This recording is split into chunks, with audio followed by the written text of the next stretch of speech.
my thoughts have been very centered around the theist atheist debate.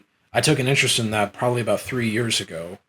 Um, it was just most of it was kind of a coping mechanism for the jobs I was working. It's just like I was a pool cleaner when I got started, and so there's very little to do when you're cleaning pools and staring at reflective surfaces for 8 hours a day, other than spend time. All you can do is reflect. Yes, very much. All you can do is reflect.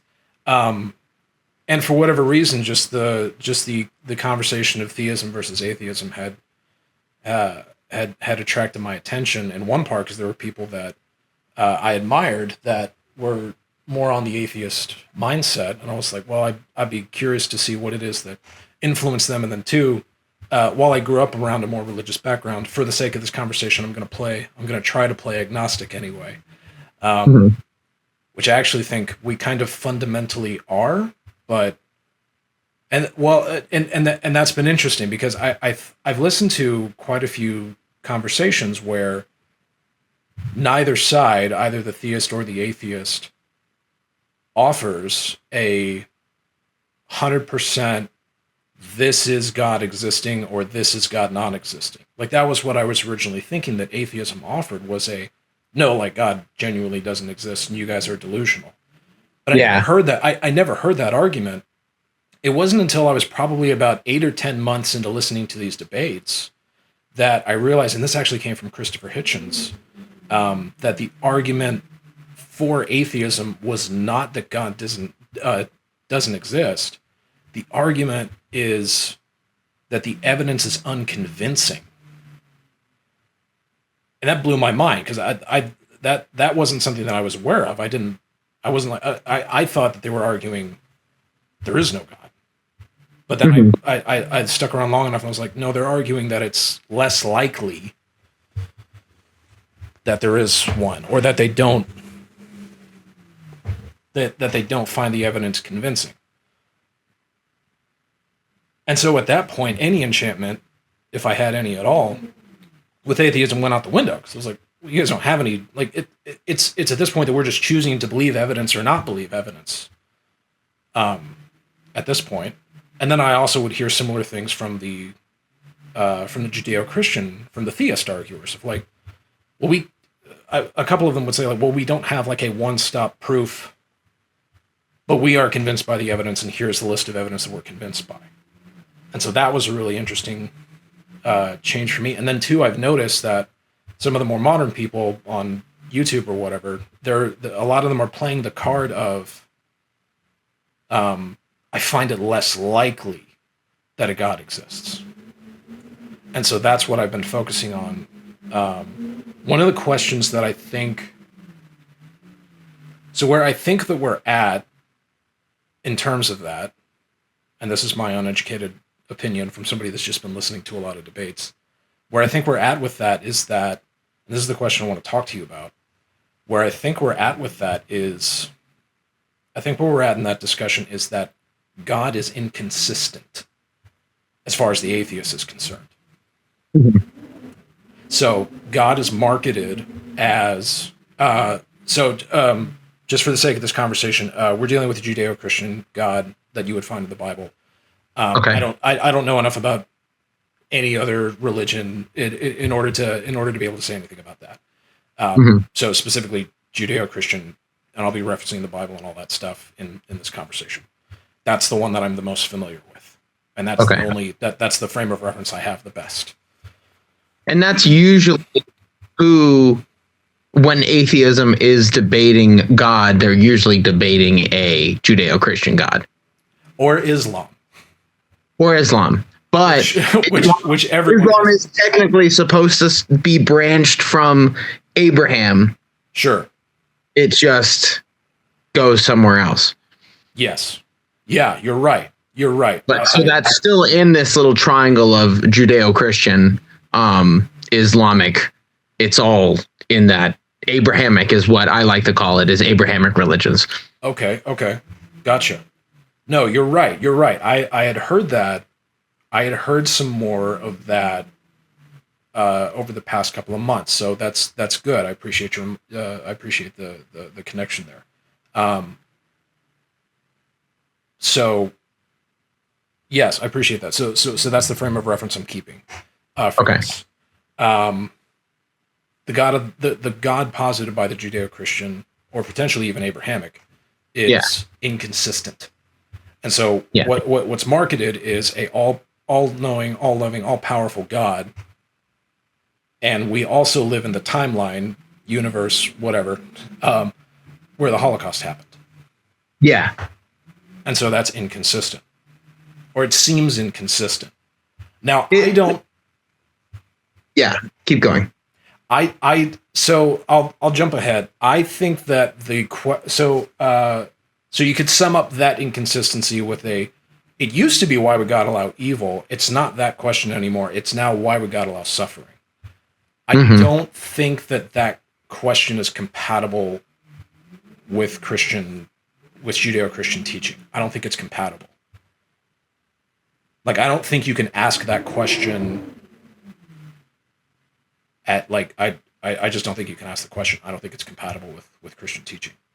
And it's as simple as, and I'm going to give a drive-by of Genesis. It's as simple as God created everything and declared it good. He then created humans and declared them very good, an emphasis over that which was already created. Humans tried to impose their will on that which brought them about. And it's after that point that we find that we find what we will call suffering. Mm-hmm. And so for me, it's not okay. So now you could follow that up with, well, why does he like why doesn't he do anything about it? And it's like, well, I mean, I don't know about that and that's where I start to get fuzzy. But to take it back to the root of like, well, why would God allow suffering? It's like I don't know if that question jives with Christian teaching at all. Why does God allow suffering? Well, I mean, in the Christian aspect, with Christ as God, being one with the Father, he's the suffering God. But then it's trying to understand, okay, why are we worshiping the suffering God? And I think that's also where like Islam and Judaism go against Christianity, because they're like, how could God be so weak? How could God be human? How could God just suffer? Okay. But I think suffering is sort of the core of the religion in a sense. But here's the pushback that I've heard.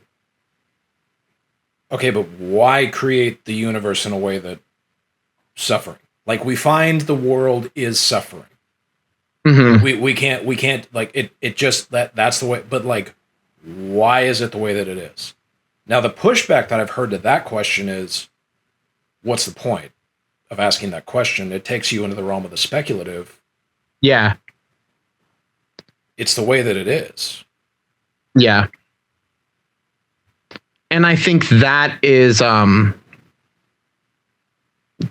to go to an easy connection to that, at least I'd say the easiest connection to it would be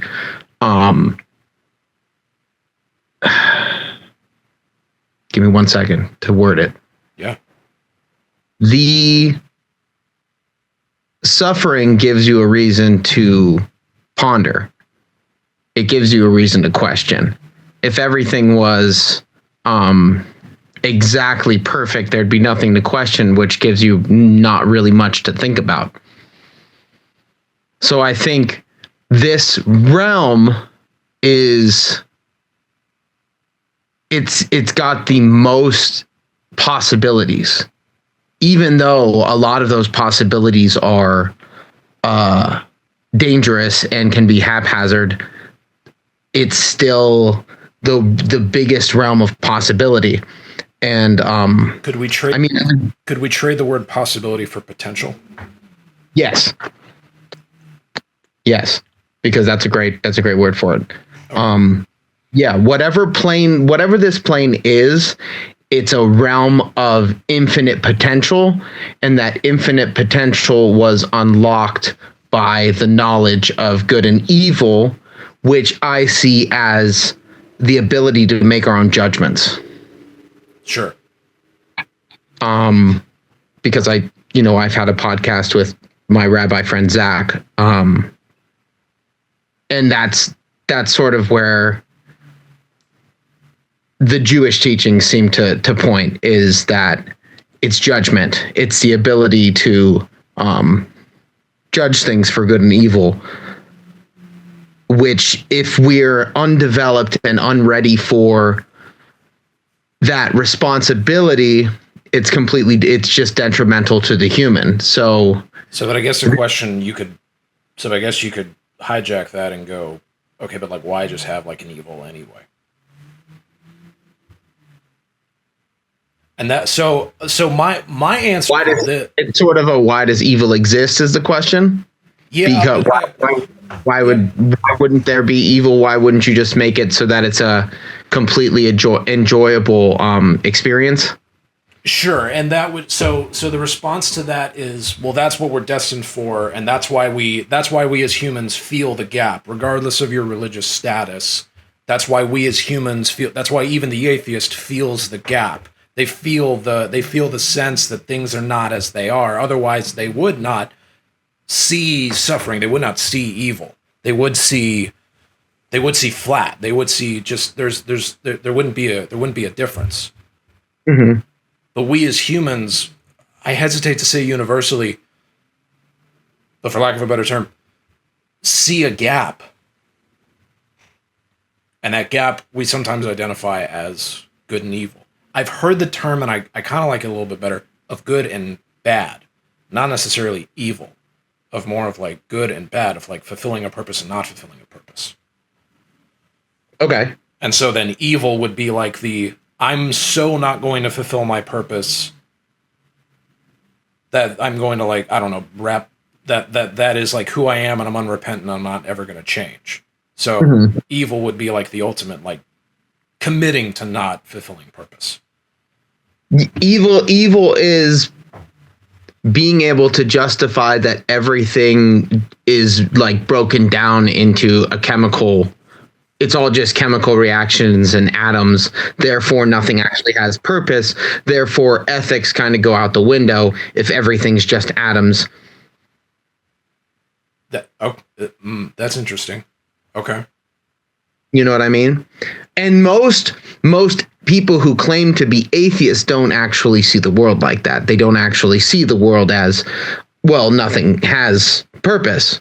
Sure. But then they don't always go to that furthest speculation of, well, if nothing has purpose, then, I mean, if purpose is something we just make up, then where does that judgment come from? Well, so what, like, one, I agree with you, and an example I would posit would be Sam Harris. I don't know if you're familiar with him. Specifically. So one of the four horsemen of the new atheist movement. So there was Richard Dawkins, probably most famously, Sam Harris. I think he's the youngest of the bunch. Kristopher Hitchens, and then Daniel Dennett. Dennett I know the least about, although his last public interview was with Jordan Peterson. That was a heartbreaking interview. It was really interesting, but it was heartbreaking. But those are the four horsemen of the new atheist movement. Daniel Dennett is deceased. So is Kristopher Hitchens. Sam Harris is left, and then, of course, Richard Dawkins. Sam Harris is identified, I don't know if he's self-identified as no longer an atheist, but I find very few people who still call him one. He's very interested in meditation, and I think even potentially psychedelics. I'm not sure. I don't follow him too much. So I just don't know. But what I have heard of him, he would advocate for something like so one of the things he's very focused on meditation, and it's like, well, that's borderline a religious practice. But he's the way he's been doing meditation is like, well, but meditation, like he was asked on a podcast, he was like, what's the difference between meditation and prayer? because they seem very similar and they seem to have kind of similar aspects. And he's like, well, meditation is something that you can do without God. You just talk to yourself. And it's like, but that sounds like a religious practice still. It just sounds like it just sounds like you're targeting the religious practice on yourself. Well, yeah, it sounds like you're doing the same thing, but you're not asking the question to a specific source. You're asking it to whatever has access to your mind, which people in that kind of mindset believe that they're in control of their mind, like full control, sort of.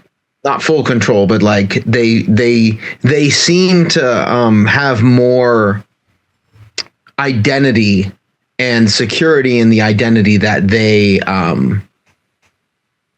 that their thoughts are theirs. While from the Christian perspective, there's the devil whispering and stuff like that, where you can literally be like, well, I don't even identify with those thoughts that are coming up. So what is that? Oh, that's the evil that I don't even, why is it there? Interesting. So, which to me is kind of crazy that you can say, I'm going to meditate and I can do it without God, because when you meditate, you basically have access to all of it. Okay. When you meditate and go within yourself, you access the realm of possibility because you're in the imaginary. Mm-hmm. So the realm of possibility is endless, which is endless and non-destructible, which would be God. And in essence, non-destructible, which would be God. Interesting. Like the realm of imagination is this heavenly realm. And I think the reason we're stuck here is because for that kind of realm to manifest, it's a process. If we are to believe in a concept like evolution, whether it be macro, micro evolution, the idea that the matter and the things that are here just kind of change with time. If we wanted heaven to manifest itself in a physical realm, it would, if there's a natural order of evolution, it would take at least an amount of time for that to manifest through natural circumstances, which natural circumstances it's a weird, from my perspective, it's weird to call anything natural because it's just kind of all supernatural. If you think about it hard enough, none of it should exist, but does exist. Like I wrote down earlier when you were talking, like atheists are willing to surrender to chaos while theists are willing to surrender to order. Like the atheists are, and yet they're not willing to really surrender to chaos. They don't want to surrender to chaos, but their ideology, that's why there's a cognitive dissonance there, and why I don't think atheism, there's a switch that has to click to make everybody somehow theist, whether it's religiously theist, but at least believe there's a higher power. There's something else in control, and there is order, and there is organization and patterns that are unexplainably complicated, yet somehow function, and yet they're to believe that it's all based on probability and chaos, and that's nonsensical. That's interesting that you say chaos, because that's kind of what I've observed. So that's what kind of threw me through a loop when I first understood that atheism was pure skepticism is really what it is. And the reason that threw me through a loop is because it's like, well, but you're not offering anything at that point.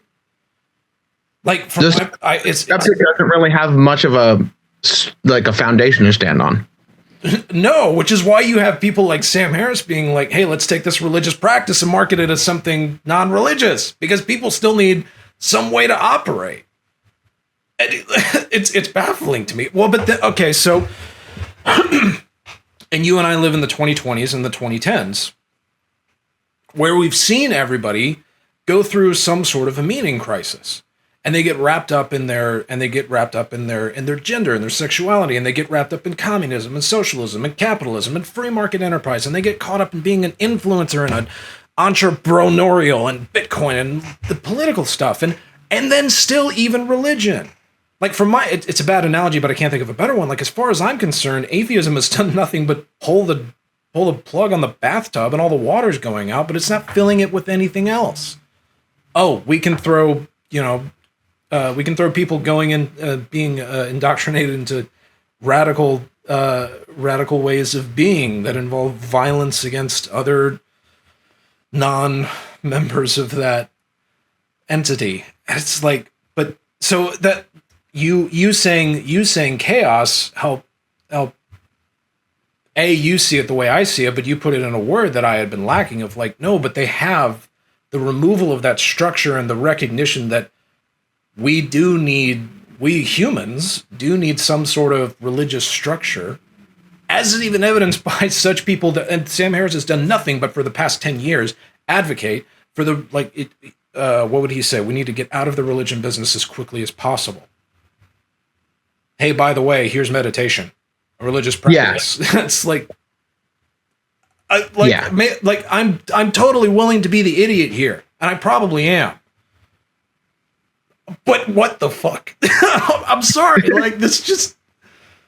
Well, that's the thing, is that somehow humans get into this state of the cognitive dissonance, but they're not self-aware enough to address it.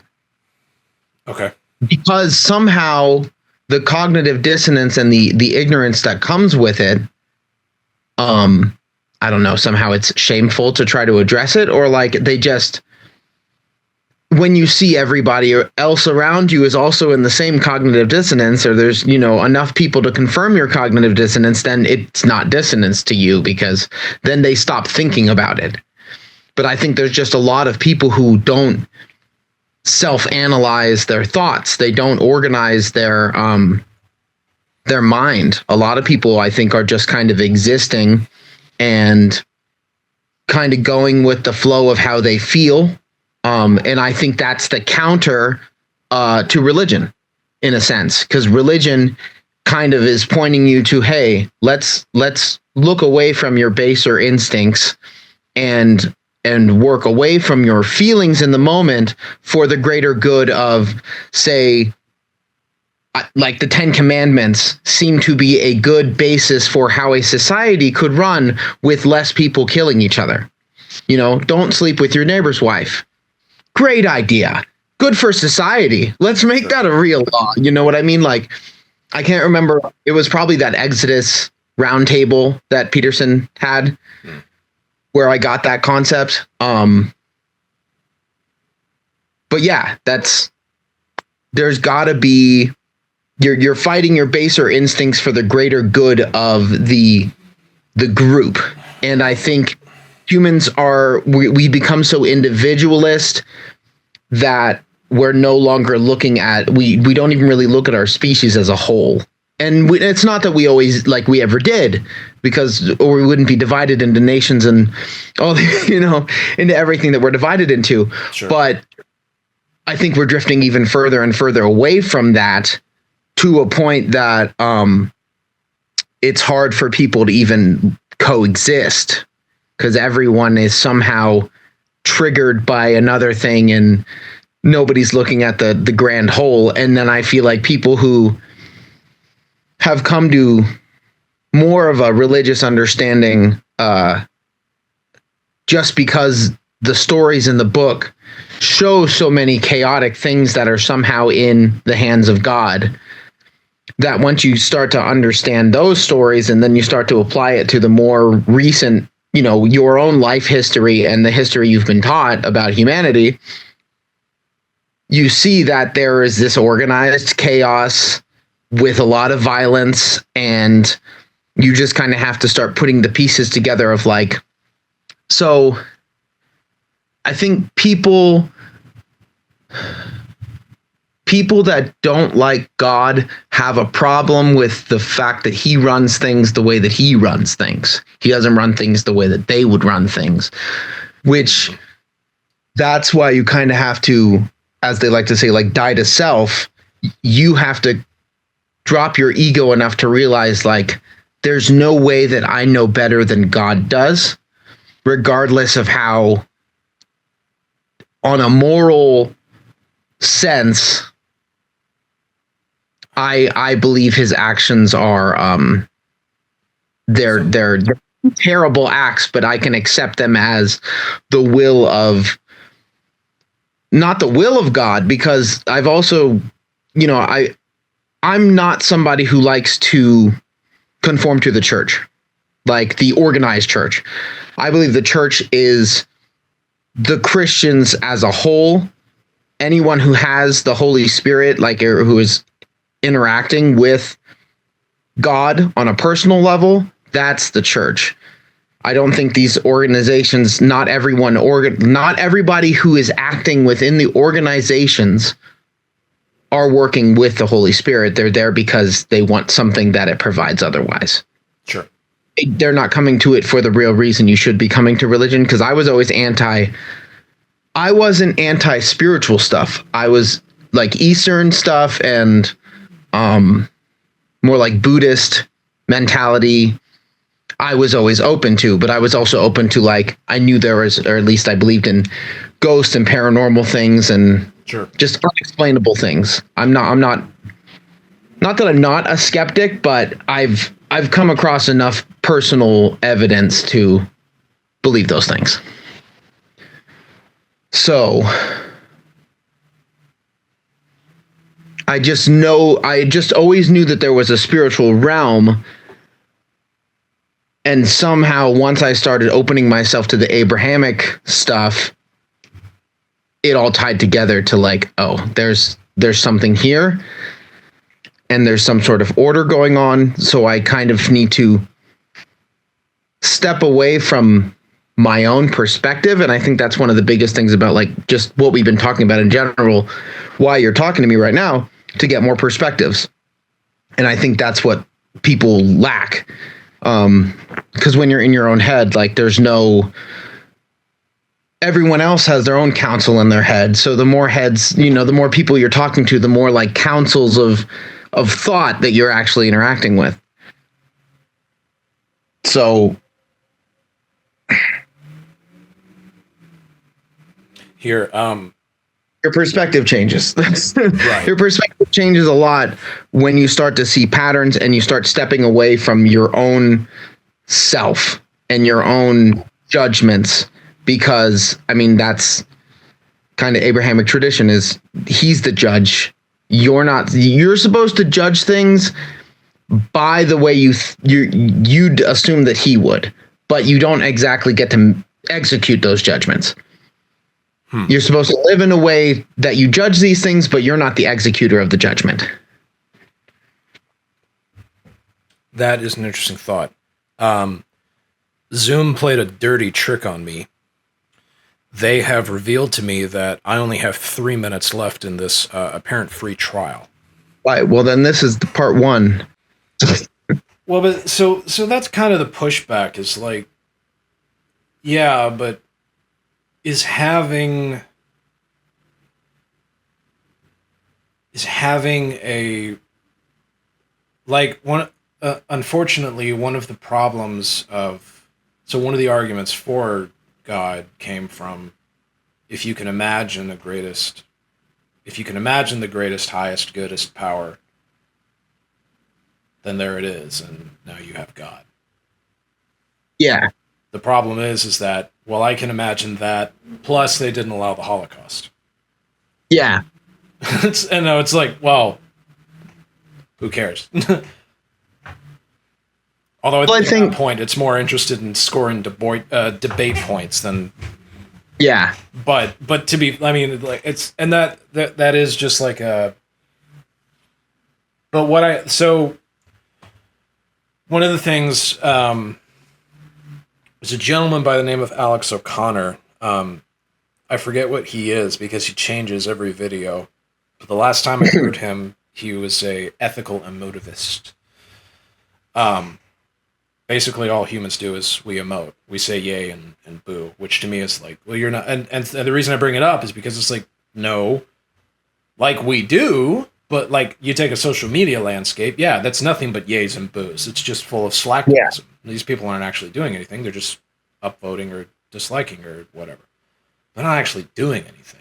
In most cases, in some cases you can find, but that's against the point of like, well, but even then you can find some people that say boo to something so much that they go and they actually take an action. So something like ethical emotivism is like, well, but that's not taking it far enough. Yeah. Because, and then, well, in my mind, you end up in a religious landscape of like, well, what do you say yes to and what do you say boo to? Yeah. Sounds like a religious proposition to me. Yeah, what are we basing our morals off of? And where does that come from? Yeah. Like that has to come from somewhere. So there's another idea of like, okay, well maybe what created the universe is evil. And it's like, no, we can't we can't operate on that. Because if what created us is evil, then A, how do we have a concept for good? Like if it's all just evil top down, and who's to say that that's evil? That is just what it is. Well, I think that's the same argument that you just said, the same argument as flipping it the other way. Well, why didn't God make a perfect world? Because then how would you know it was perfect? Huh.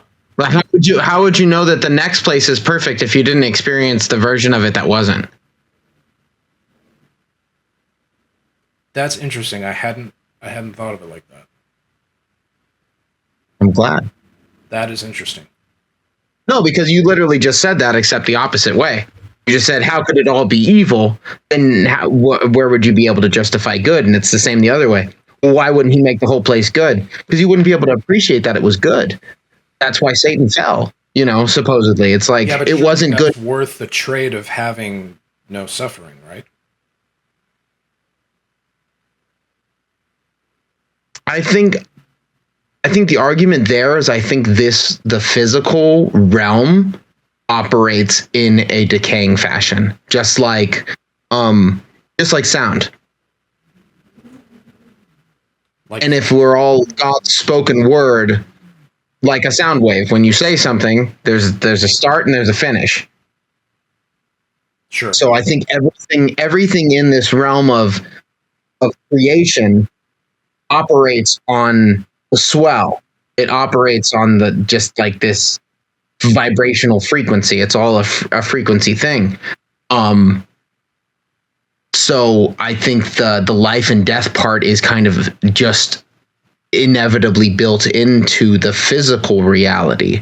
I don't even know if they're, without completely rewriting the scientific script and rewriting the laws of nature, the realm of existence doesn't exist without the swell of life and death. Well, but I mean that's the easy pushback of, and I think I've vocalized it before, of like, well, but why design the universe like that? If God created everything and he created the universe and he's all powerful and all loving, why create the universe with that? And my answer, I don't know if I got to it, I may have sidetracked myself, but my answer to that is, well, it's not suffering, it's consequence. And so if we trade out suffering for consequence, which is not hard of a mental gap to do, because some people views what some people would call something suffering and other people would not. And then two, suffering is temporary, potentially. Well, no, it is, because we all die. Yeah. So where was I going with that? The answer to that is, well, do you want to live in a universe where there's no consequence? Do you want to live in a universe where if you disobey God, he's like, whatever, that's fine? Or do you want to live in a universe where if you obey God, he's like, screw you anyway? But the book of Job. I mean, look at that guy. That guy was faithful to God and he got screwed. All that Job says is that if you do good, you will be used as a pawn in cosmic bets. And it's like, not quite, because if you actually read the end of the book and you move past if you move past that moment of suffering, yeah, I mean that's the end of the book. He got 10 times what he lost.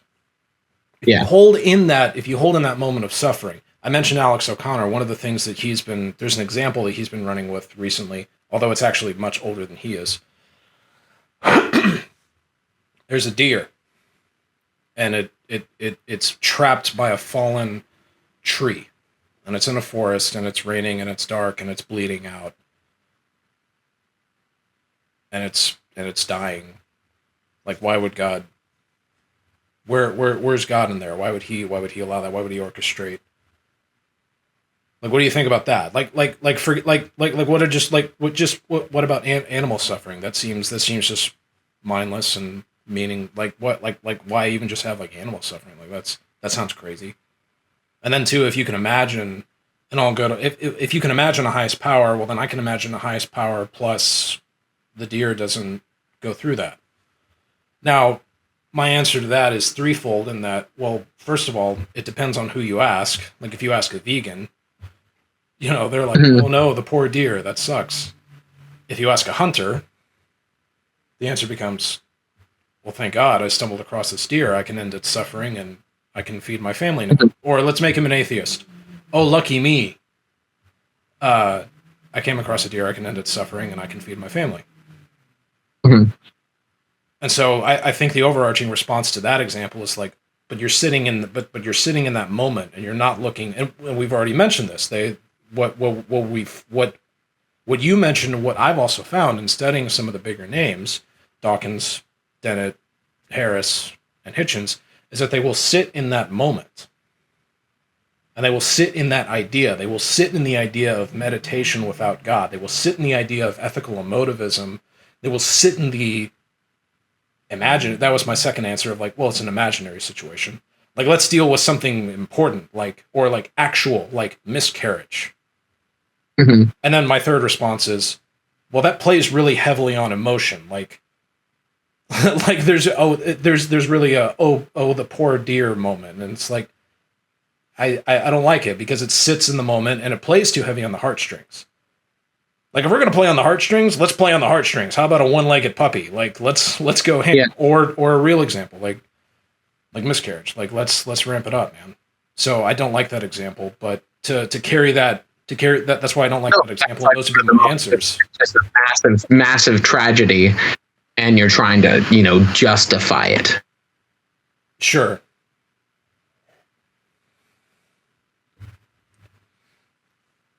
How can God, that we're supposed to agree loves us,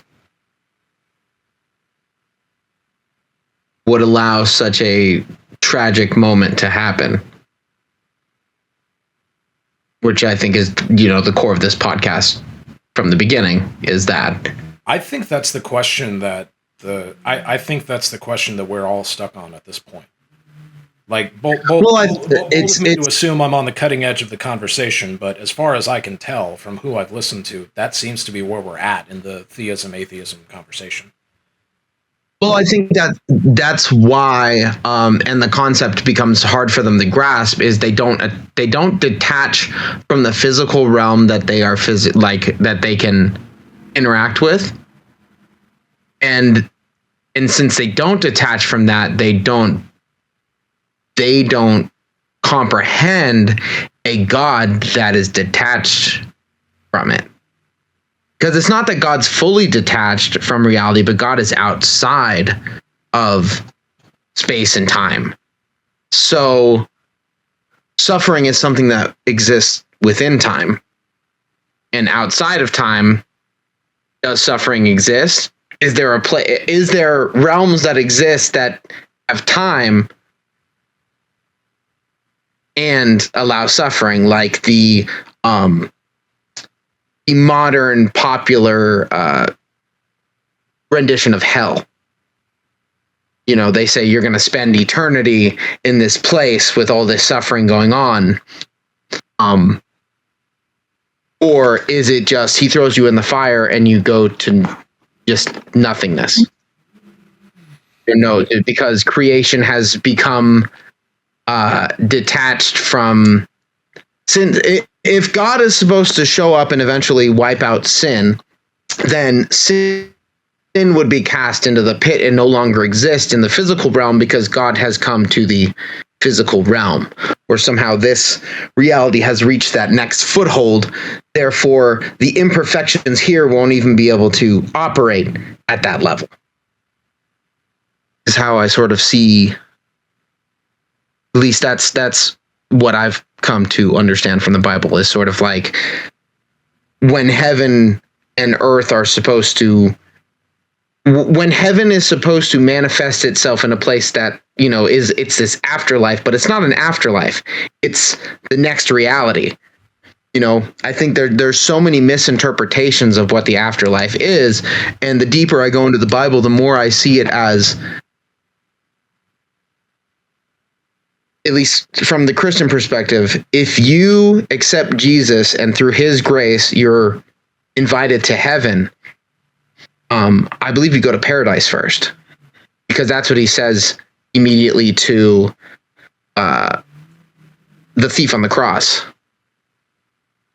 is that you will be in paradise. He doesn't say he doesn't just say, I'm taking you to heaven right now.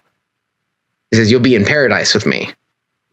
And so I sort of feel like paradise is this spiritual holding place that remanifests when Jesus manifests down here, when this next reality. But it's almost like this whole world has to go through that swell. So there's going to be there was a birth, and there's going to be a destruction, and then another swell. Sure. And the teaching on the cause of that swell comes from man imposing their own will on that and interrupting, so to speak, what it was supposed to be. There's an idea, I don't know how, there's an idea I've heard that the fruit of knowledge of good and bad, I call it good and bad, I picked that up somewhere else, but the fruit of knowledge of good and bad was to be given at a later point. Yes. And that I've also come to that. Okay. I've heard that. The rabbi also says the same thing. Like, that's a conversation amongst rabbis, is what if they gave them the fruit a few days later, after God had already been with them and been teaching them, and then gave them the fruit of judgment? Like, that's why, because I've argued with people on the internet about that, is they're like, why would you put that in the garden to begin with? Sure. Why would you put that apple in there? I'm like, because at a certain point, they probably would have been ready to eat it. Kind of like you don't give alcohol to children. There needs to be a. Well, but the question there becomes, why make alcohol in the first place? And now we're back. To square one. Why make anything at all? Why have this? And I think that's the biggest hole in their argument is, oh, well, then what's the point? Therefore, why do I even have morals? Which is, you can't fight that with atheism, because there's no point. If there's no order and no organization and no purpose, what's the point? Well, and most people won't allow that. Well, the point there is that reality is that the point there would be that reality, as we know it, is made out of evil and malignment, and the point is to make like the Matrix and escape out, and then we create our own morals, we create our own values, and it's like, you can't do that, because if you were created out of evil, then you have no concept of anything past that. How are you created in evil able to create something that is good? And if you are able, then that is because there is an ultimate higher good that still exists. Oh crap, we found God again. It's like, guys, how many like how long are we going to do this? And so because against God, it has to be against good. Say that again. Your argument isn't necessarily against God. It ends up being against good. I don't know if they would agree with that. I think it would be. Keep talking on that. Say more on that. Because bad things happen, and therefore we might, if we're created in evil, then the argument is there's no good, like, because well, a good God wouldn't allow there to be evil. So this is an argument against God is an argument against well, what makes things good? Argument against God is an argument against good. Well, I guess it would depend. And that's hard to understand, to comprehend when you look at biblical text and you're like, what about all this murder? What about all this death? What about the Holocaust? What about, all these tragedies that happened? And I think that's the stumbling block that somebody who hasn't meditated long enough on suffering, but not so much suffering, because you have to meditate long on it, like long enough on it to it's like alchemically in yourself. You have to make suffering into consequence.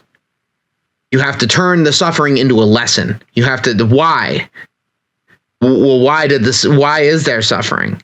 So instead of looking at it as, oh, there's suffering, woe is me, it's, oh, there's suffering, what caused the suffering? I think seeking God seeks you to ask more questions, and the more questions you ask, the more questions you're going to actually find. And that's the problem that atheists have, is that they keep asking these questions, they're not finding answers, so then they just stop looking for the answers. Like, they're looking for answers, but they're not looking for the answers because they're not willing to ask enough questions out of their comfort zone. I take issue with one of the things you said, although I'm struggling to remember exactly what it was, but like, okay, well, what caused the suffering? It's like, well, let's take a look at the book of Job. What caused his suffering? Him being a loyal servant? Well, I think like Job is an unfortunate book. Yes, Job is really hard, and I think that's a difficult one to attach, except if you look at the original biblical text, as those stories had to take place in order, like,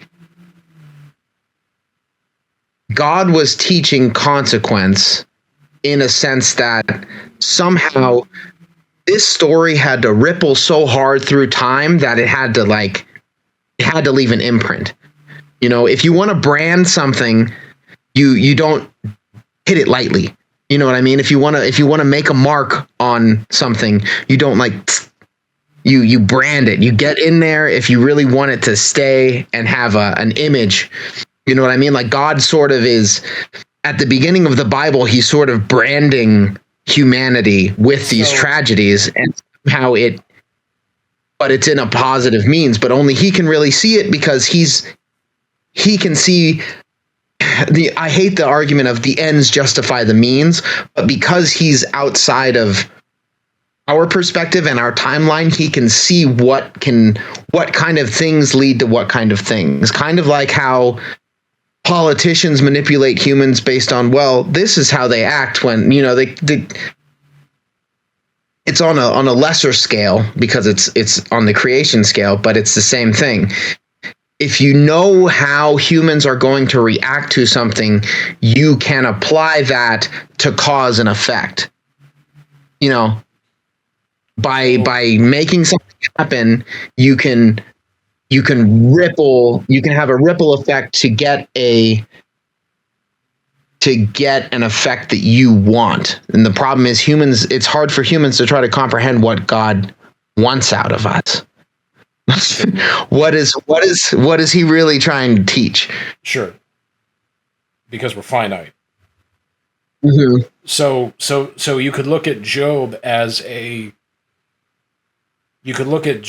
temporary suffering eclipsed by waves of people learning from that and avoiding avoiding the same situation, although not really, because the point of Job is that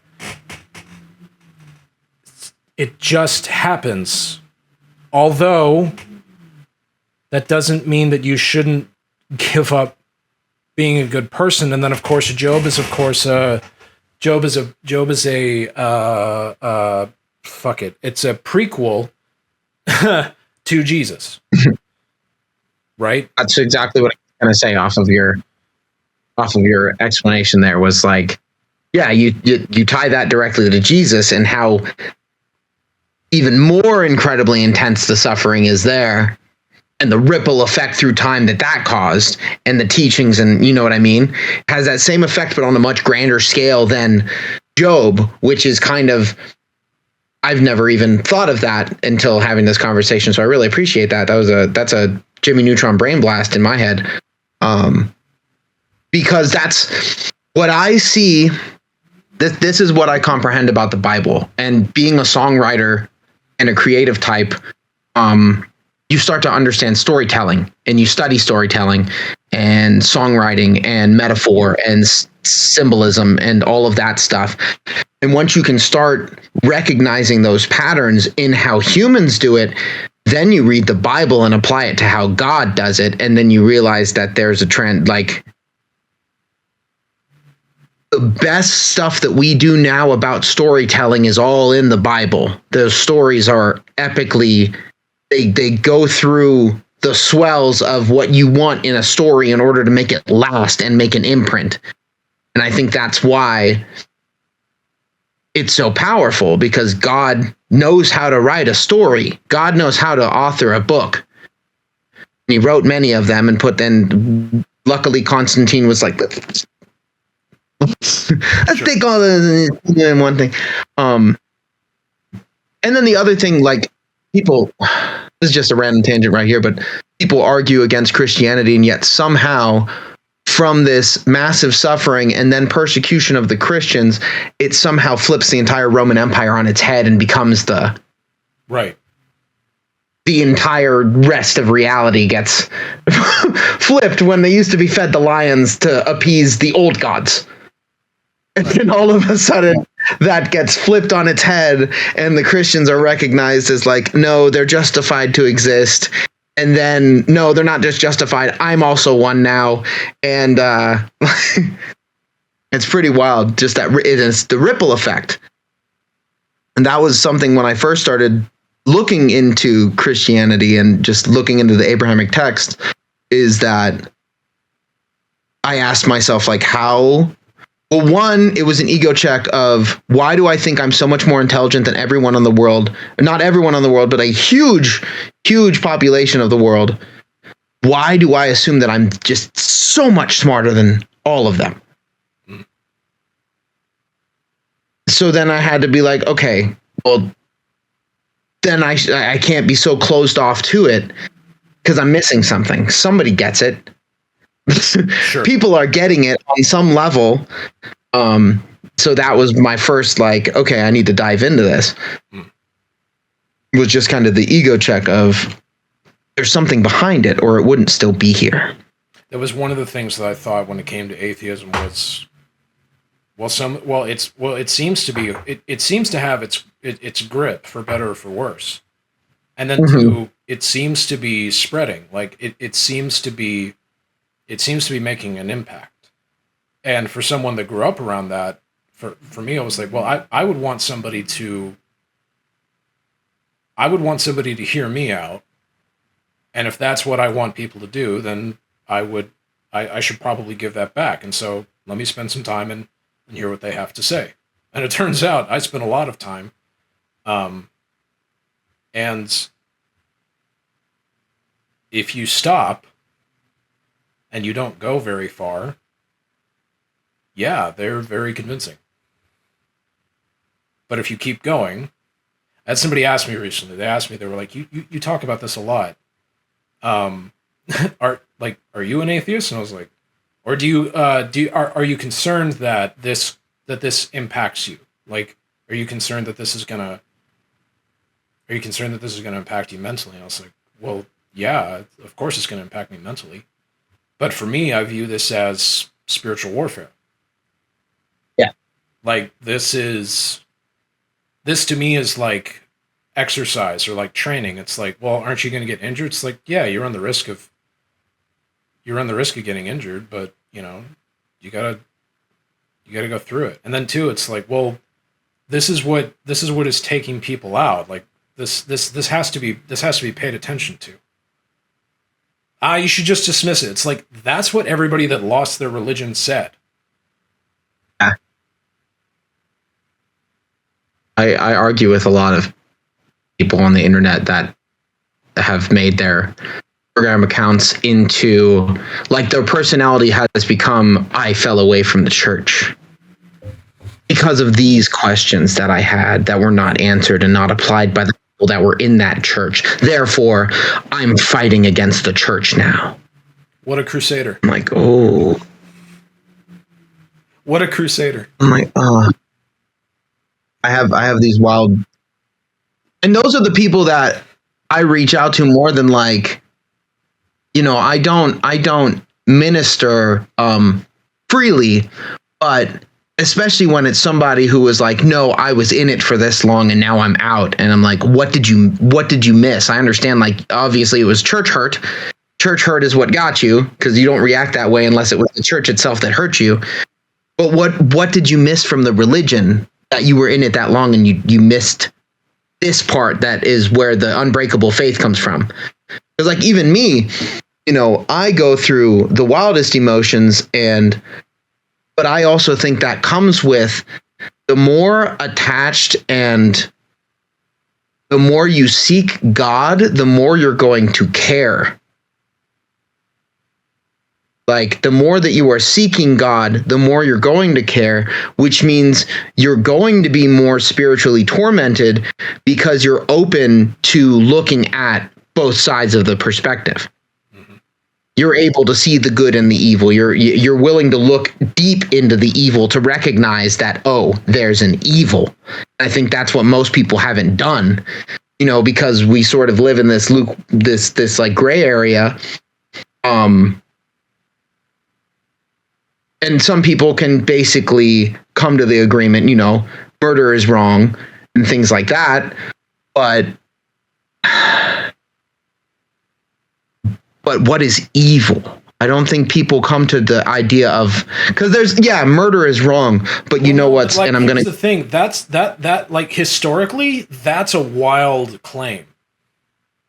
Well, no, killing is not necessarily wrong, but murder can be wrong. No. Like, no. Killing and there's. Well, no, but, like, for real, like, also a hard argument. I mean, like, I stand by that is still a revolutionary statement. Not to us sitting in modern day present time, but, like, historically, like, and then too, like, you look at nature, like, things just kill things. It's like, no, the idea of, like, killing at all is a bad thing. It's like, that's a wild claim. I'm glad we have the claim. I'm not saying we should change it. Like, but, like, and you can take that and you can look at the Judeo-Christian idea of man and woman is made in the image of God. It's like, that's wild. That's not, all right, that's not nothing. Like, we've grown with that and we've used that to manifest civilizations that seem to be standing up decently. We'll see what happens. America's still a very interesting social experiment, to say the least. I'm optimistic, but, you know. I mean, I have a feeling we live in a petri dish. In a metaphorical sense, obviously, but this is definitely an experimental ground. That's why there is spiritual warfare. This is an experimental ground, and there are forces. There are forces trying to act to take a hold of it, and those forces are intangible, but they're eternal. Like, you know, like, if humans exist, pain will exist, but so will pleasure. Mm-hmm. And then if one of those humans dies, the pain and the pleasure still exist, no matter how, unless there's no humans, but even then, there's animals. The pain and the pleasure still exist. Those things are eternal. You know, the positive and the negative are these eternal forces that we somehow live in this middle ground where it all touches. And people have a problem with that we're in the middle ground where it all touches. they don't want it to touch. The yin yang symbol has always been one of my favorite symbols. I was honestly, that probably would have been my cross before I became, Christian. Before I opened up to that, probably like I would have had a yin yang tattooed on me if I, would have tattooed myself at a young age. Because I that made sense to me. The yin yang aspect of reality was just something that kind of drew me. And then and I'll just kind of give you a testimony of my first, obviously, me on a personal level, I have dabbled with psychedelics in the past. And my first heavily, like, the thing that opened me up to starting to read the Bible and looking into Abrahamic religion was a psychedelic experience. But in that experience, I had this wild, I won't go into details on that in this episode. But I went through this experience sort of in my head. And then my friend came back he had left the room to, just walk somebody else and talk to somebody in a different room. And then he came back and I sort of started talking about what I was thinking. And he just started telling me the gospel. But in the most simple way, and it just kind of clicked. He was like, there's the good and the evil, and he was like, no. There's this overcompassing love that it lives within. There's this good and evil like duality, but then there's a love outside of it. And somehow, for some reason, that clicked. Simple enough, those words made the metaphor and the simile all click in my head, and I was like, oh, because it's existence. And some people, some things enjoy the violence, enjoy the suffering. There are beings and things in this realm that enjoy that. Like that's where they find their pleasure, is in these ungodly things. So would it be a fully loving God if he didn't give them somewhere to exist? That these you know what I mean? Is it like I do, but the pushback is like, no. Yeah. And all loving God would not allow those things to exist in the first place. And it's like, I said, well, now, like, and now I'm in the awkward position of defending ungodly existence. Okay. Let's just use, obviously it becomes abstract because some people aren't going to be looking at the Satan and God relationship, but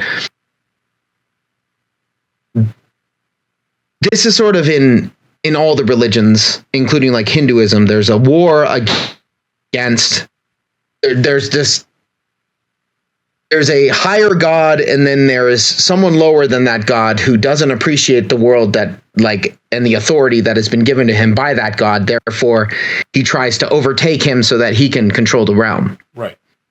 Now, why would the question then comes, why did God create Lucifer? But it also comes down to, why does God give creations free will? And that comes down to the biggest argument I think I have with people, is like the free will argument.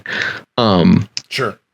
Because do we have free will, or is everything predestined? And if everything's predestined, then why give us the illusion of free will?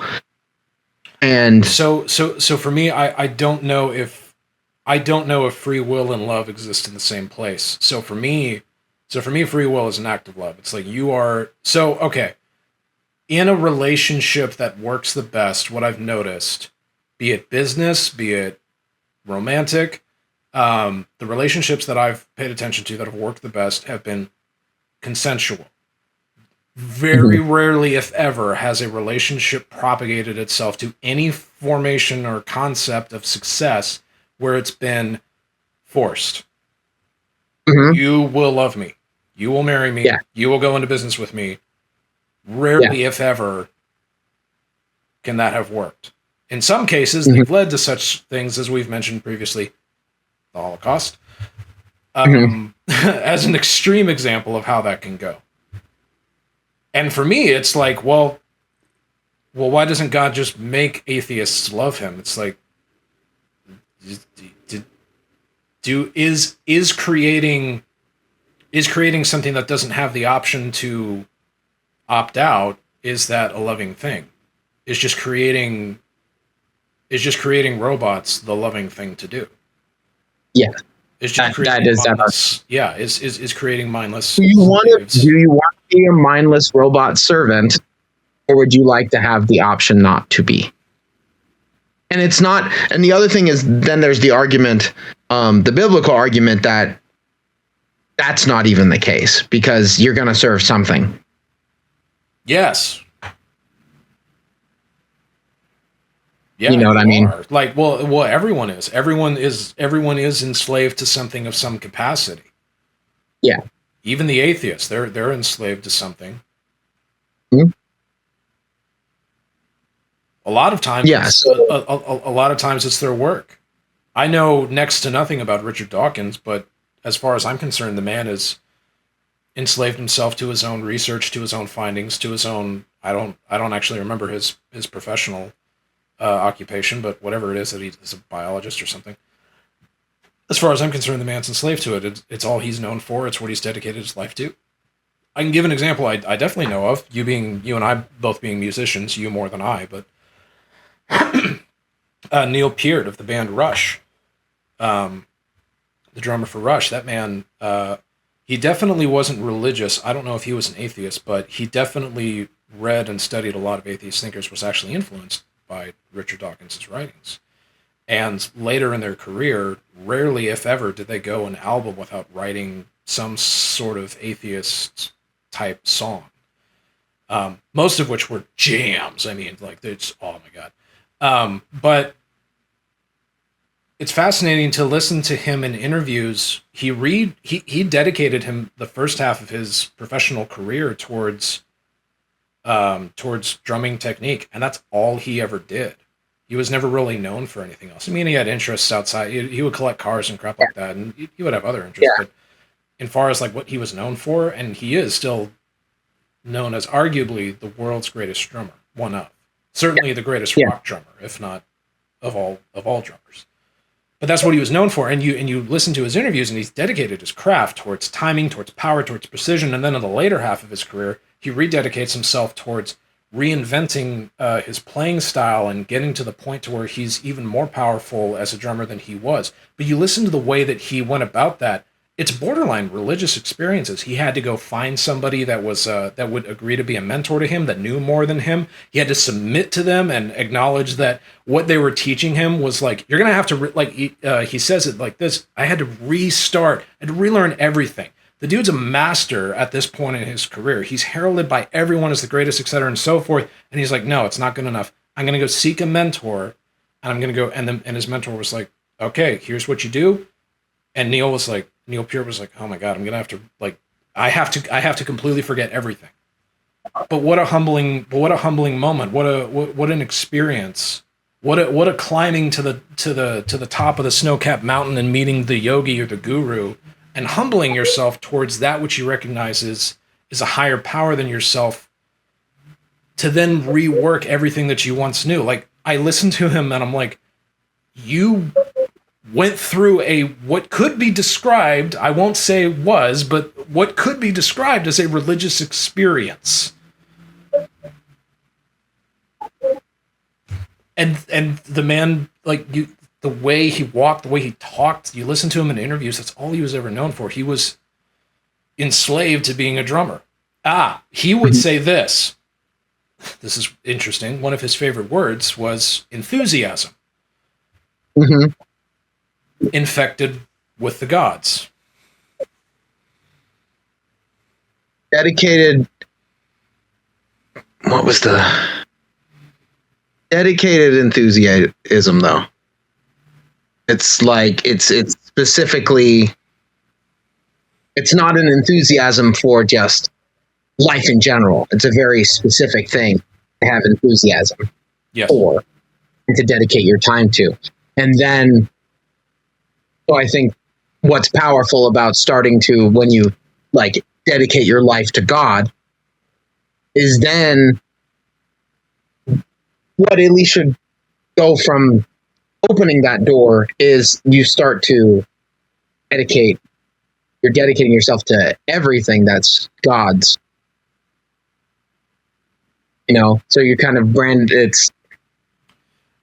which would include the things that you're already perfecting and dedicating to, but then you have a grander appreciation because you're at instead of your pyramid being down here, your pyramid starts up here, and this is where drumming is. Instead of drumming be at the top of the pyramid, it's still in the pyramid. It's still helping structure this awesome creation, but it's just it's a much bigger, widening the perspective is, I think, the hardest thing that people come to is widening their perspective. Well, but I was going to say, so if you work with God as a definition of that which is the highest point for you, which I've heard some people say, then that's what Neil did. That's what Neil Peart did. Yeah. And in that way, so you mentioned Jordan Peterson. I've listened to him quite a bit as well. He had a really excellent talk with Richard Dawkins. I don't know if you've watched that. Excellent. Really enjoyed it. Peterson's claim is that Dawkins is far more of a Christian than Dawkins actually thinks that he is. And the reason for that is because he exhibits Christian tendencies in that he seeks truth and he continually and consistently follows that which is the highest point to Dawkins. And you could take it the other way and he's not killing people, he's not out doing terrible, awful things, he's not acting against his purpose either. Again, if you ask these people, if you ask Richard Dawkins or if you ask Neil Peart, I would imagine that they would say that, yeah, they're doing exactly what they feel that they were put on earth to do. Mm-hmm. Maybe that, I think that's why you can't make your judgments early, because you never know how that person's story, what conclusions they come to in the end of it either. Right. You know what I mean? Right. So I had mentioned it probably is his purpose to be able to spark as much debate and conversation as he has, because there was a greater good to getting those neural connections out into the, brains of the humans. Yeah. Like I said about just the ends justifying the means. God can see, and that's people's arguments about, oh, well, if they knew they were going to do this terrible thing, well, why did God create that? Why did God create me if he knew I was going to do this terrible thing? You know what I mean? And it's because what effect did it have on a grander scale? I think so. What effect did it have on what wave did it cause? Because it's coming back to that wave thing. Since our creation is basically what the book says is God spoke and things happened. Therefore, we're in this sound wave. We're in God's song. We're in this. The term universe is one verse. Right. It's just one verse. And I think that's where there's got to be this swell, because the verse ends and the next sentence happens, and people are just uncomfortable in that bubble.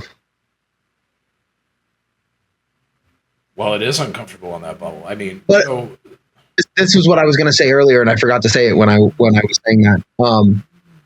It's kind of like God was talking, and then man told God to shut up. So that's what caused, and that's what caused the swell, because it was and humans were like, shut up, and he's like, okay. And all of a sudden, then there's that swell. So he didn't get to say his second sentence. So we're just still in that first sentence that got cut off. Therefore, it wasn't a fully congruent thought, because we didn't even let him finish his sentence. Because we did the one thing that he said not to do with his mouth. He said it. Right. Don't eat that fruit. I can see that. Yeah, I can see that. And in that action, in that transgression, we basically told God to shut up. Yeah.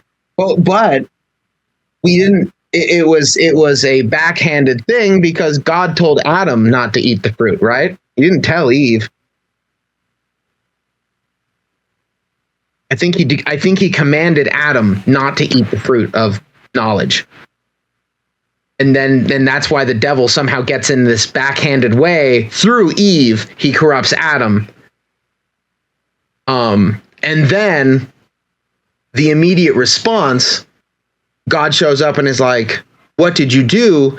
And instead of repenting immediately, which is why I think repentance is so important now for man, is that Adam's first response was, "Well, the woman that you made." And then he goes to Eve and he's like, "Eve," and she's like, "Well, the snake that you made." Right. Which I think is that's the consequences of not taking responsibility for our own actions, which is just like something that echoes through time. Like, take responsibility for your own actions. Don't blame God for your actions. And then just being repentant to God, like feeling bad for what you just did instead of immediately jumping to like, "Oh, I'm a victim. I'm a victim of circumstance." Right.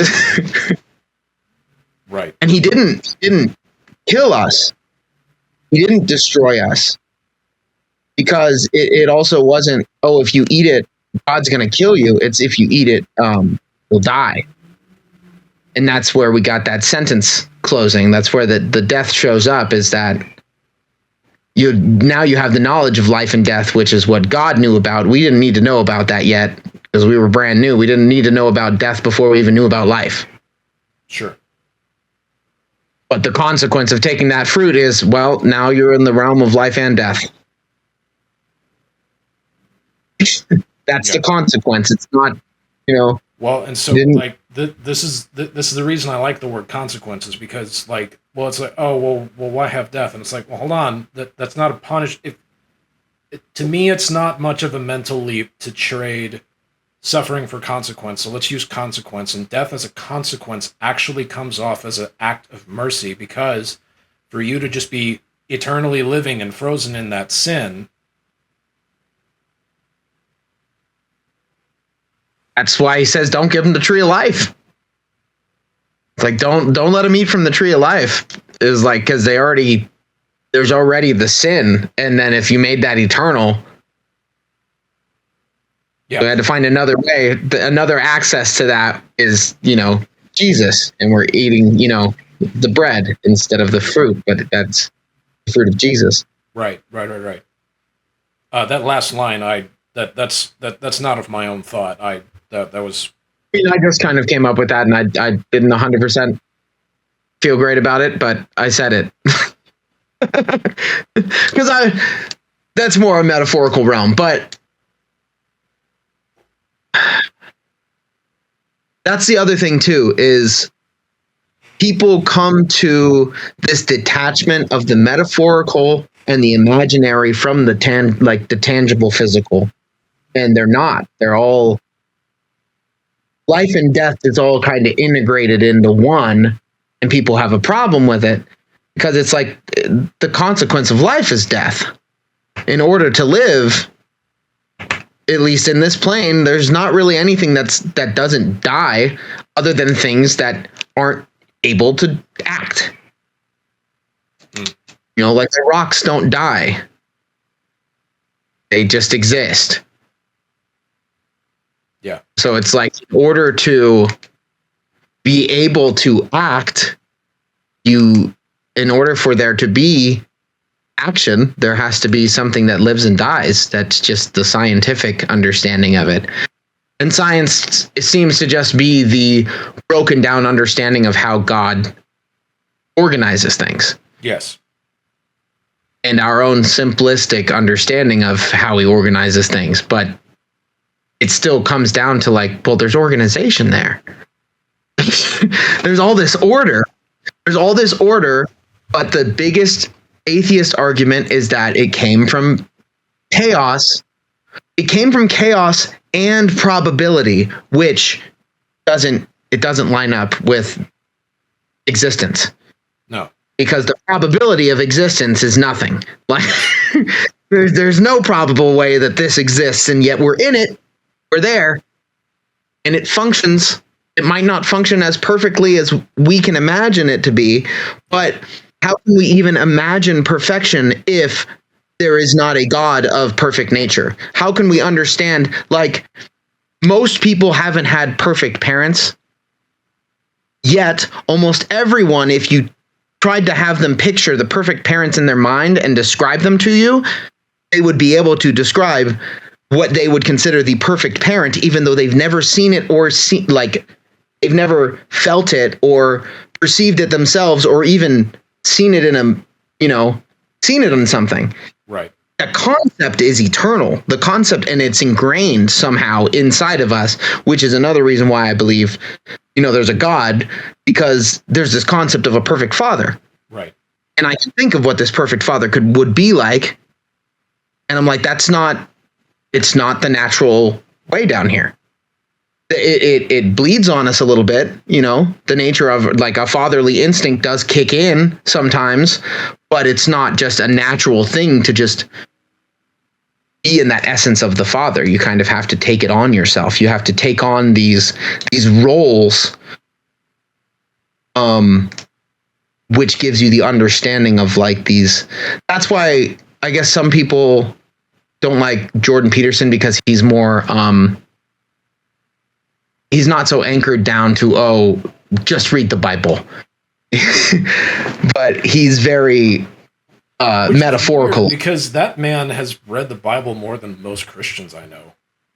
Oh, for sure. So, and he understands it. He understands it on a level that it's not like the church teaches you how to look at it in metaphor and simile. They don't want you to. So not from a Protestant perspective. I've heard more Catholic Orthodox individuals say that the way that he's approaching it is a bit more traditional. Protestants seem to have the most problem with with Peterson, like they do with everything. It's in the name. I think that's the crazy thing about,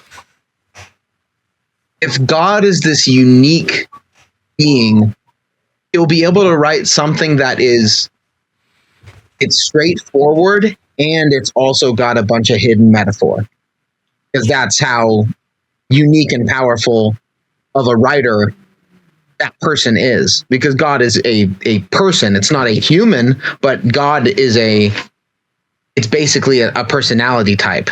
Well, but you said it earlier, if you're trying to write something that has ripples and impacts time. So in Peterson and Dawkins discussion, the one they did most recently that you haven't seen yet, go on. I really enjoyed it. I've watched it like 3 times. Yeah, I'll have to. They talk about Cain and Abel, and the insistence is, did Cain and Abel actually happen, say, the way a police report would happen? And it's like, you don't want a police report for something like that, because a police report is only for that specific moment in time. The police report ceases to be true outside of that one example. So if you have a police report of that, so you have a police report of it. Okay, a murder happens Tuesday at 2:30 in the afternoon between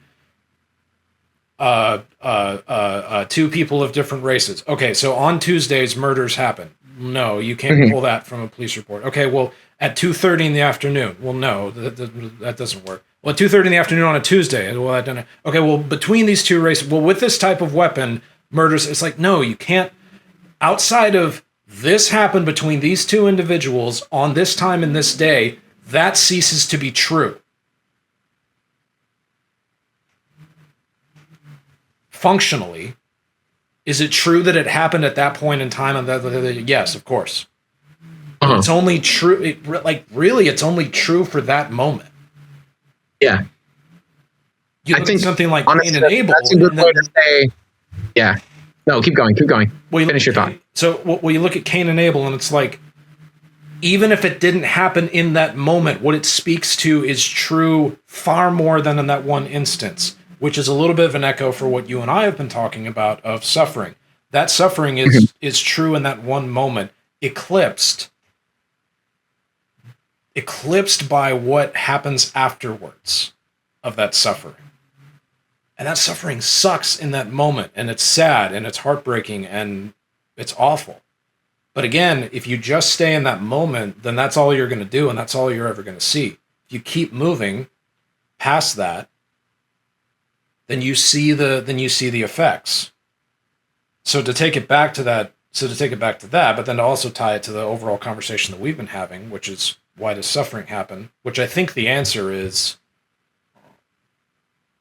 I don't know if we've answered that exactly. I think what we have said is that, well, but if you keep going, it becomes eclipsed by larger ripples in time. I don't want to say that it becomes meaningless, but I don't know how else to say it, so I choose the word eclipsed. It becomes eclipsed by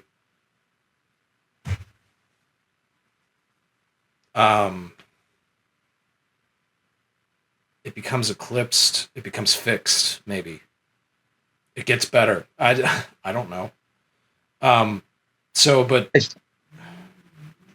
anyway. Here, let's see if this will redirect your train of thought. People want life to be a pop song, and it's fusion jazz. It's fusion jazz. If you look at it from this section, that sounded like a lot of off notes. Right. That didn't, and then if I break it down to just what the guitarist was playing, everything else seemed to be in sync, but I'm just focusing on what this guitarist is playing in this one little section, and that doesn't make any sense to me. Well, you can take it even further. You can reduce it even further, and you can go, it's all just sound waves, and it's all just molecules and atoms, and this whole fucking song sucks. Yeah. Why listen to music in the first place? Right, exactly. Well, you're not listening to music, man. You're listening to sound waves. Shut up, nerd. Buzzkill. No, it's the problem with the topics that you and I talk about is they're so grandiose and you can't put them in a box. And then people who are atheists are like, well, you did put it in a box. You just call it a book. And then they're missing the aspect that not everything that comes with the belief system is just in the book. It's a reality. It's something that applies to reality. You just get things from the book, but it's something that applies to your lifestyle. It's not, I can't remember what I read it from. But oh, my dogs are just going off out there. That is the most complicated reason to why I would say that a God does exist, is because I've gotten to the point in my studyings of the Judeo-Christian texts to the point of where it maps too well onto reality. That would be the complicated answer that I would give, and I say complicated because it would take me a whole. I mean, we're coming up on 2 hours, so we can move to closing remarks and all that. But I say complicated because it would take another 2 hours at least for me to expound upon that, and I would have to borrow a lot from other speakers that I've listened to. The simpler version. We could talk for days. Say again. We could talk for days, and we will. Yeah, absolutely. This has been a lot of fun. I've really enjoyed it. I did want to mention something. You had talked about. I forget what it was that you had said that brought it up, but I'll just say what it brought up. I heard the most convincing argument from atheists, or for atheism, from a girl I matched with on a dating app. And I think it's the best argument. Which was the purpose? Say what? Which was the purpose? This moment is the purpose of that. That from there, there's the ripple. So, give me what you rippled from that. It would have to be, man. She gave the most convincing argument for atheism, and I say that because it's true. If you listen to atheists for any period of time, they can go way down and deep, and they're really smart and intellectual, and they got all that shit. Whenever they come up for air, it's a bit more buried. It's a bit more along the lines of they were hurt. or they're acting on behalf of those that were hurt. I think that's really kind of the only two atheists. Now, I say that, and somebody's going to get mad, and you're simplifying it. Yes, I am, because this is my podcast, and I'll do it. Because it's human speech. Human speech, and we can only say so many words at once. Yes, of course, I'm simplifying it, and I understand that there's more to it. But I like what she said because it's the most honest. She said that she would rather not believe in a God that she hated rather than believe in one that she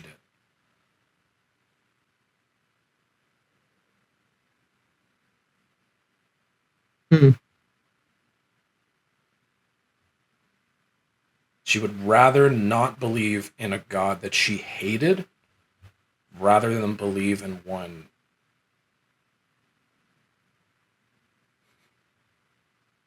Not believe in a God that she hated. Get that? I totally understand that. I like that. I do too. But that also stands in a stance of holding on to hate. Dude, okay, so what was weird is like continuing to talk to her is she goes, removing herself from religion helped her, like this is what she said. She said removing herself from that helped her build her own world. Like she said that. She said build her own world. And I sat there looking at it. I think I screenshotted it. It's too far buried. Maybe I can go find it and send it to you. It doesn't contain any information or anything about her, but yeah. But like she was like, it helped me find answers from myself, and it helped me build my own world. And I was like, you've become your own God. And I told her that. I was like, you've built your, like, and well, I mean, I told her back what she told me, which is you've built your own world. Yeah. It's like you've become your own God. And I was like, that sounds so lonely. But I don't know. Anyway, no, but I think needless that's to say, needless to say, it didn't work out between us. But anyway, yeah. But I come from no church to seeking the community and the connection. But originally, I was allowed the ability to form my own ideas and form my own perspectives and all of that. And then I was slapped in the face with just how skewed my perspectives were, and I think that's a religious experience. And I think that's hard to have if you're being indoctrinated into a culture. Like it's the same as how I feel why God allows this reality to exist is so that we could appreciate when it is better than this, we'll be able to appreciate it and look back and go, well, that was actually worth it. I still don't like that. I still don't like that because it's worth all of this. It's worth all of this because if we're coming back down to this suffering ripple effect, the consequence ripple effect, think of it on such a grand scale that what we're experiencing now is to ripple into such a bigger thing that it's worth whatever madness this is, because there literally is there's a second verse to the song. We haven't even got to the chorus. We're just in the first verse, and the first verse is kind of dark and twisted, and it's not great. It's dark and twisted and uncomfortable. And we haven't hit that chorus where the chorus is, obviously I'm just songwriter analogy here. We haven't hit a chorus so that the second verse makes the first verse make sense. Like we're perceiving reality out of context because we're stuck in the context of our own timeline. While the reality is written in the context of all the timelines. Sure. Of all manners of possibility and realms. Like, we can get into the more, because my brain's going into more like esoteric aspects of spirituality, and I don't want to jump into that yet. But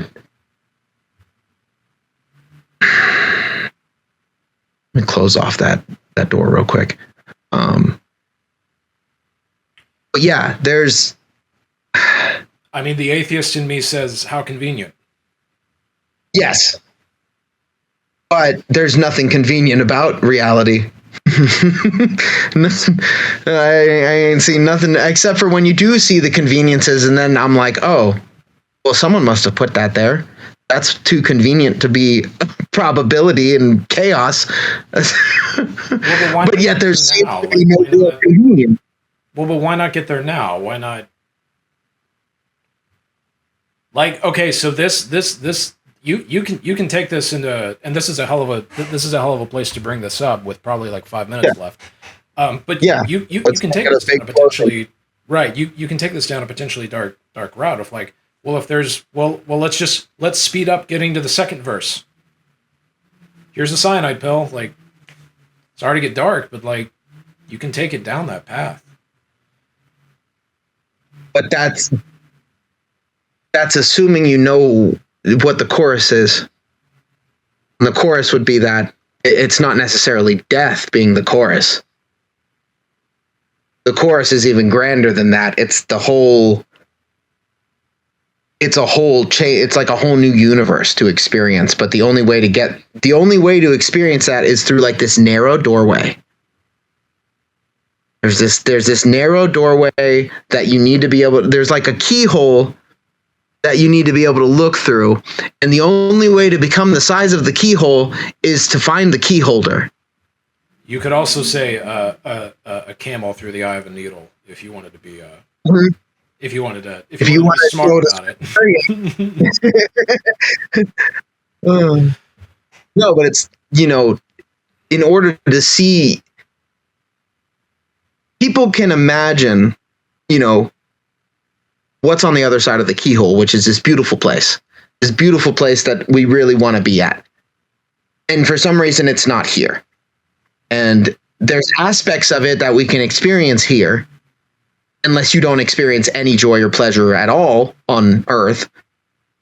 There are pieces of it that you can experience here, but it's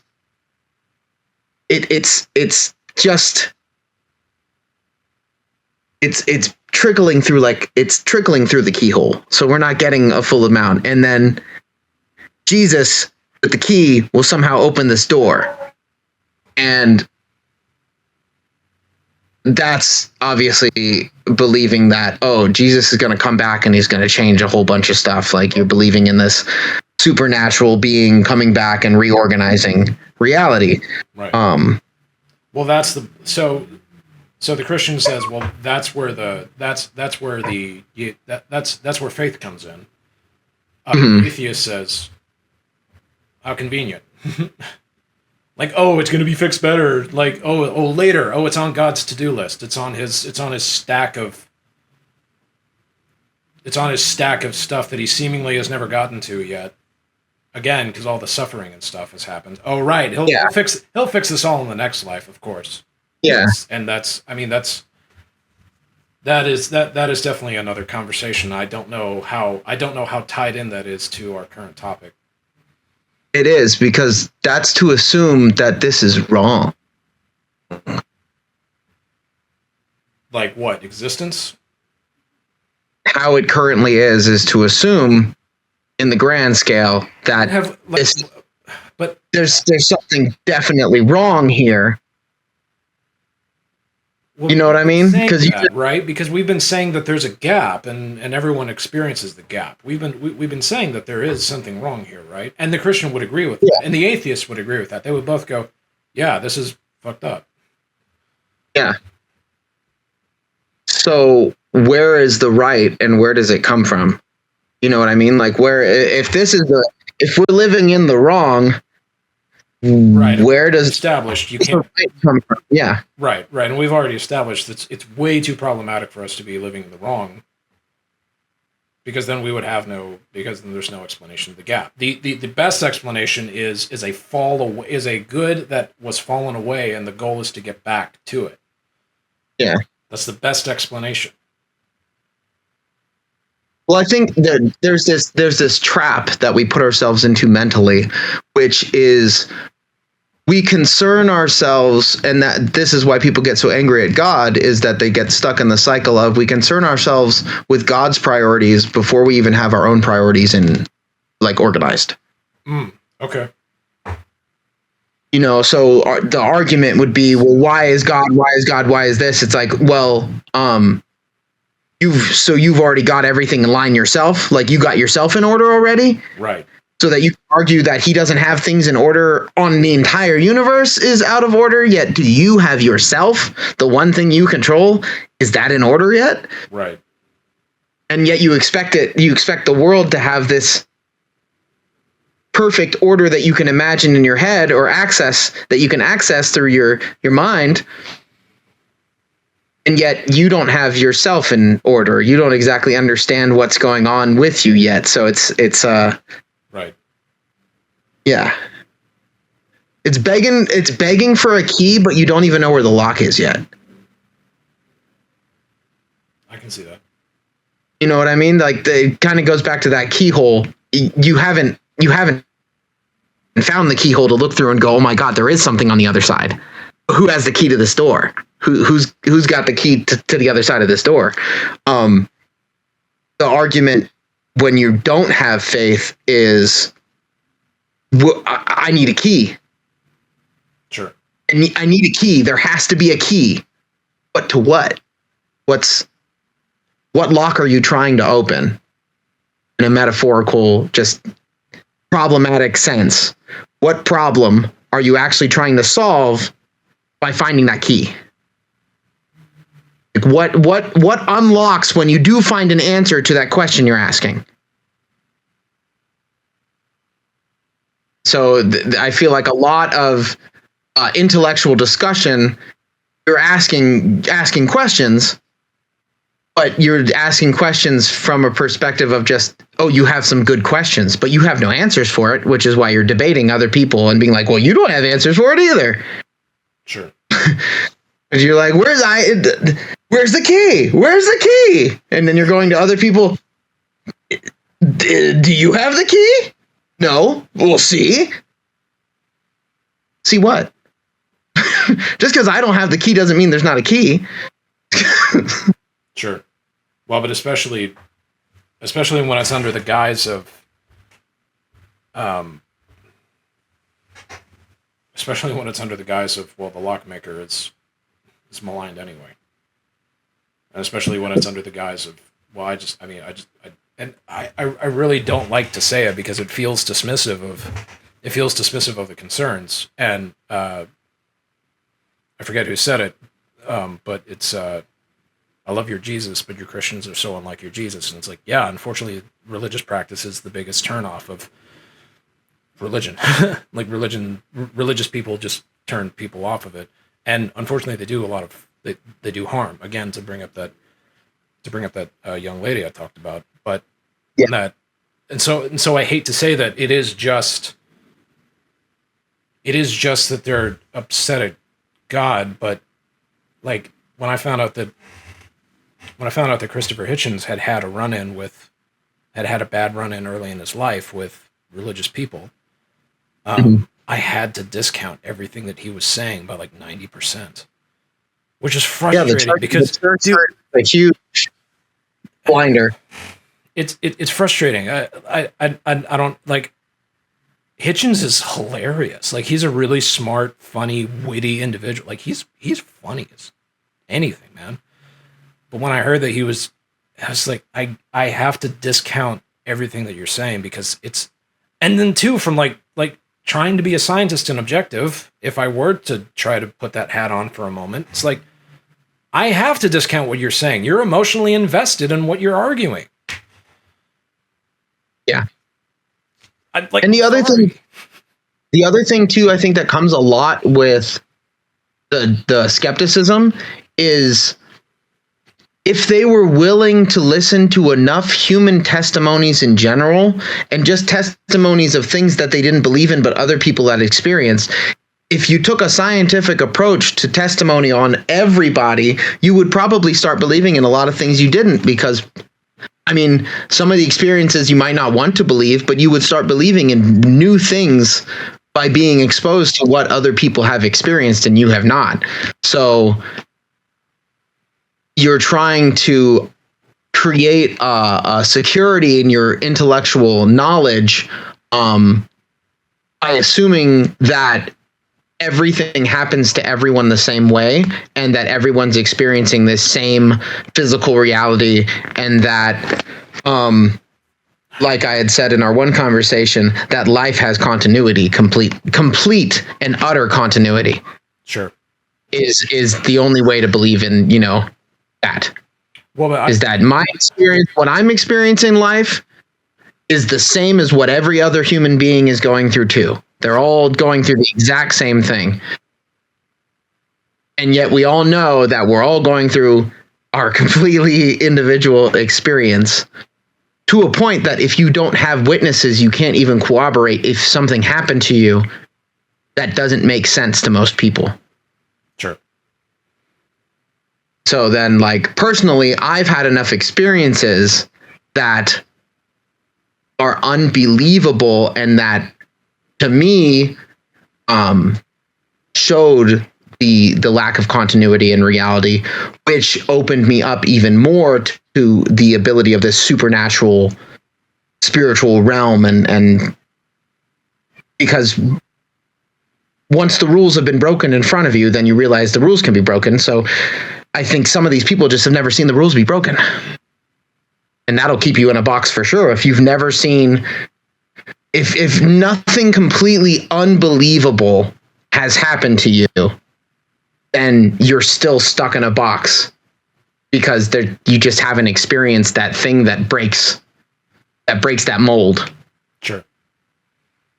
Well, so some people, you can talk to them forever and you're not going to break that because they need whatever experience is going to break that mold. Well, but we all kind of need that. Like, I understand the idea of I understand the idea of building up an intellect to keep yourself. I mean, arguably that's a survival technique. Arguably, that's what I'm doing when I'm exploring these topics. Is I'm just building a mind palace so that I can keep myself sane and safe in this fucking crazy world. Arguably, I'm doing the same thing. A lot of people won't allow themselves to just blow up the castle and rebuild it. I feel like through my experiences in life and constantly questioning, like, my spiritual journey in life, just in general, my reality has been built up and broken down and built up and broken down. And I think some people, that happens to them a few times, and then they just become secure in something because they won't even be open to breaking their reality again because they've had it a few times. I feel like I've broken my own reality so many times that if somebody presents a new idea to me at this point, okay, you can't, like, I've broken it down and made it big enough and found foundations to build my reality off of, that instead of, it's not a Jenga tower, which I feel like a lot of people's belief system is built like a Jenga tower, and you can pull one out and it drops the entire thing. Yeah. So yeah, I just by building enough Jenga, by playing Jenga enough times, I realized I didn't want to play Jenga anymore.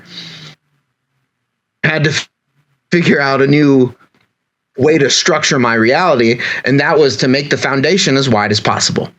You want the structure to be able to get as tall, you need a very wide foundation, but that foundation also has to be stable.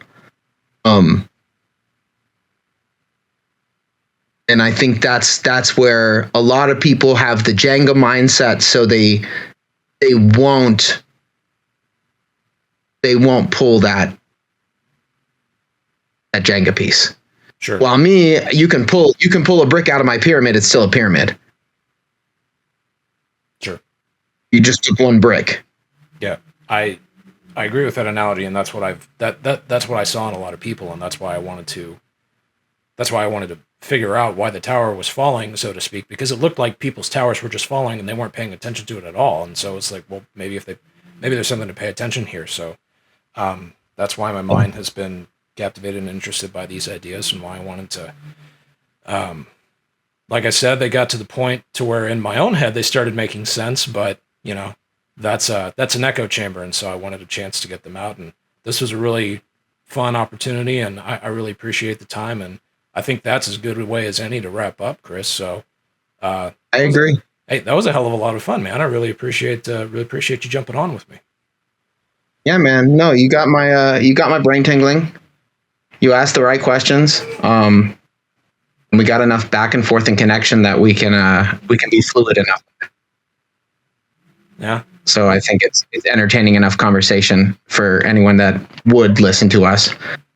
Right. That's the hope, anyway.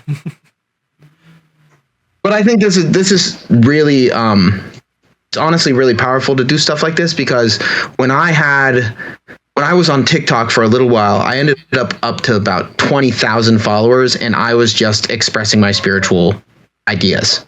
Yep. So people are just seeking to hear other people's wording to confirm their, like with you and me in this conversation, you had the thought, but you want to hear the right words. Yeah.